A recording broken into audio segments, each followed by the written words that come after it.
The volunteers for these organizations give their heart and soul to these animals. Besides their time, they also in most cases donate the use of their homes and personal vehicles.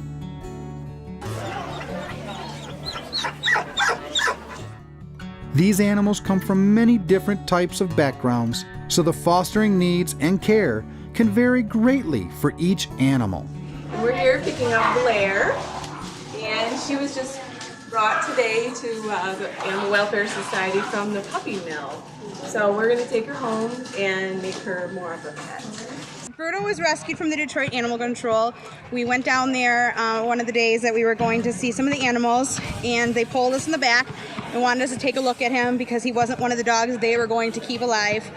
The people who actually have to go to the pounds and rescue animals from being euthanized have at times some very hard choices to make. Where do all these animals come from? Yeah, I worked as a field agent, an animal rescue person over my career working with animals. I did a lot of rescuing hit by car dogs, investigating cruelty to animals. We did a lot of calls where there'd be 100 cats in a home. All the cats would be feral, full of disease. Usually when the people surrender that many cats, it was because they had respiratory problems. A lot of times what it is behavior problems. The animal's overly aggressive or overly protective, or a cat may be urinating in odd spots throughout the house and the owners get frustrated.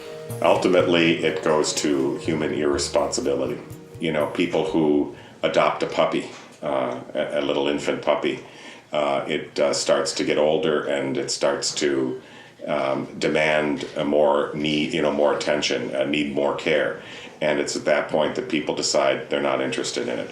Another reason that a lot of animals show up at pound facilities or are discarded is because people don't spay and neuter their pets. I think people get them on a whim, and that's what the worst thing is, where people get animals for the wrong reasons.